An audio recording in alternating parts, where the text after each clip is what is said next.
بسم اللہ الرحمن الرحیم۔ ناظرین، پروگرام کرنٹ افیئر کے ساتھ آپ کا میزبان سید آصف علی حمدانی حاضر خدمت ہے۔ ناظرین، ایک طرف غزہ کے اندر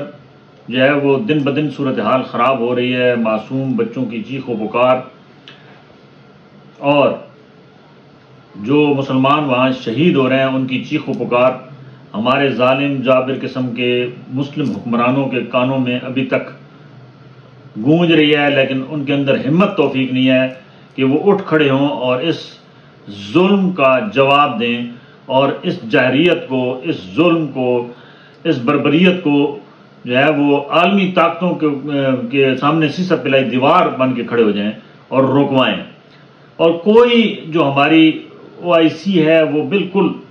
وہ ایسی ہے، IC یعنی کہ ہم نے آپ کو دیکھا والا معاملہ ہے، کوئی اس کا کردار جو ہے وہ انتہائی مایوس کن ہے، اور اقوام متحدہ کی جو قرارداد پاس ہوئی ہے جنگ بندی کے لیے، اس کو اسرائیل اور امریکہ نے اپنی جوتے کی نوک پہ رکھا ہے، اور انہوں نے کہا کہ ہم نہیں مانتے۔ عالمی امن تباہی کی طرف جا رہا ہے، اور ہمارے پاکستان کے اندر بھی صورتحال وہ جو ایکشن ہونا چاہیے تھا وہ نہیں ہوا۔ آج جماعت اسلامی نے کوشش کی فلسطینیوں سے اظہار یکجہتی کے لیے، کل ان کی ریلی ہونی تھی اسلام آباد میں، وہاں پہ بھی لاٹھی چارج ہوا، وہاں ان کا ساؤنڈ سسٹم اٹھا لیا گیا، تشدد کیا گیا جماعت اسلامی کے رہنماؤں پہ، اور ان کو گاڑیوں میں لاد کے ان کے اوپر پرچے دے دیے گئے ہیں اور ان کو پابند سلاسل کر دیا گیا۔ ہم نام کے مسلمان ہیں، ہمارا جو ایک تشخص ہے وہ مسخ امریکہ اور اس کے حواریوں نے کر دیا ہے۔ ہم امریکن کالونی ہیں، جس حال میں ہم رہ رہے ہیں یہ بالکل حال ہمارا بھی مقبوضہ کشمیر جیسا ہے کہ ہمیں کنٹرول کہیں اور سے کیا جا رہا ہے، ہماری آزادی سلب ہے۔ حالانکہ چاہیے یہ تھا کہ کل اگر جماعت اسلامی نہیں، کوئی بھی جماعت فلسطینیوں کے حق میں اگر کوئی وہاں پروگرام کرنا چاہ رہی ہے، دنیا کو یہ پیغام دینا چاہ رہی ہے، تو چاہیے یہ تھا کہ پوری قوم ساتھ کھڑی ہوتی،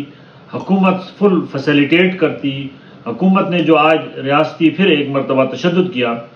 یہ پیغام یہ گیا ہے کہ ہم فلسطینیوں کے ساتھ نہیں ہیں، ہم اس ظالم اور جو ہے وہ امریکہ اور اس کے حواریوں کے ساتھ ہیں، کیونکہ ہمارا یا IMF کا قرضہ بند ہو جائے گا، ہمارے حالات خراب ہو جائیں گے۔ ہم کیونکہ بھکاری ہیں، ہماری بھیک جہاں سے ہمیں ملتی ہے وہ بند ہو جائے گی۔ ناظرین، دوسری جانب آج ہی وفاقی کابینہ نے ایک نیا انوکھا جو ہے وہ آج ایک دستخط کیے ہیں سمری پہ کہ رینجرز پنجاب کے 5 اضلاع میں رینجرز کی تعیناتی 24 جنوری 2024 تک کرنے کی منظوری دے دی گئی ہے۔ ان اضلاع میں کوئی کرفیو نہیں ہے، ان اضلاع میں کوئی امن و امان کی صورتحال خراب نہیں ہے، ان اضلاع میں کسی قسم کا کوئی پروٹیسٹ نہیں ہے، کچھ بھی نہیں ہے۔ ان اضلاع میں رحیم یار خان ہے، بہاولپور ہے، اس کے بعد 3 اور اضلاع ہیں جن کے اندر شکارگاہیں عرب امارات کے کچھ شہزادے آ رہے ہیں سیر سپاٹے کے لیے، ان کی شکارگاہوں کے لیے وہاں پہ انتظامات سیکیورٹی کے کیے گئے ہیں، اور یہ شکارگاہیں جو ہیں وہ رینجرز کے حوالے کر دی گئی ہیں۔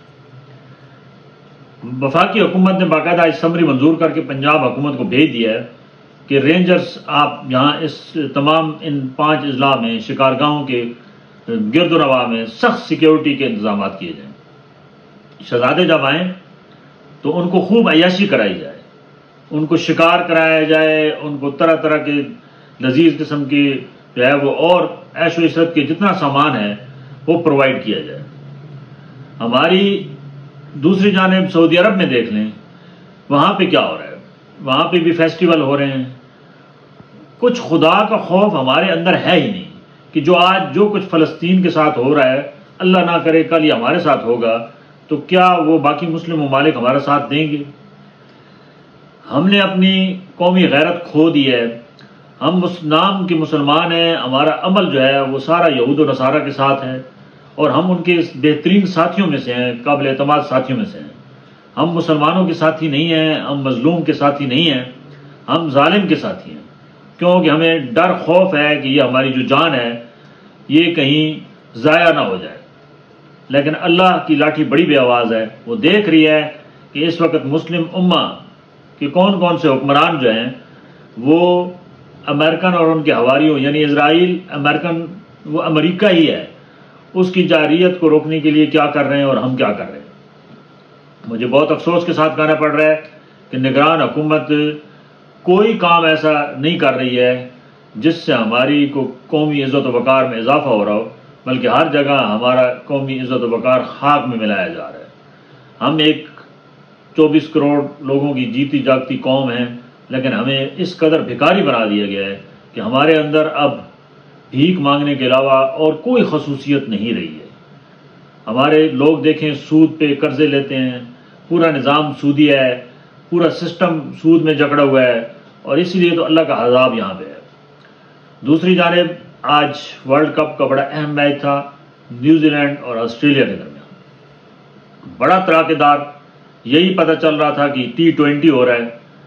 اور جس طریقے سے دونوں ٹیموں نے شاندار پرفارمنس دی، فیلڈنگ کیا آؤٹ کلاس، کیا بیٹنگ آؤٹ کلاس، کیا بالنگ آؤٹ کلاس، اور بہت سنسنی خیز مقابلے کے بعد بڑی مشکل سے آسٹریلیا بالآخر 5 رن سے جیت گیا. یہ آج نظر آ رہا تھا کہ ورلڈ کپ کا ایک بہترین مقابلہ تھا اور صحیح کانٹے دار مقابلہ تھا، اور بھرپور چوکوں چھکوں سے بھرپور میچز آج دونوں جانب سے کرکٹ کھیلنے کو ملی.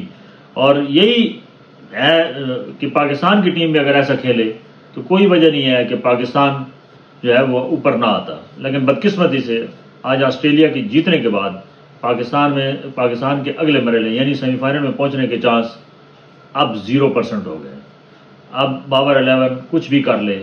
کیونکہ آگے 2 بڑے تکڑے مقابلے ہونے ہیں. نیوزی لینڈ کے ساتھ بھی ہمارا مقابلہ ہونا ہے، اور ہمارا جو ہے وہ انگلینڈ کے ساتھ بھی ہونا ہے. تو یہ کیسے ممکن ہے کہ ہم ان 2 ٹیموں سے جیت پائیں گے؟ اللہ تعالیٰ سے دعا ہے اللہ تعالیٰ وطن عزیز کو سلامتی میں رکھے. بہت شکریہ.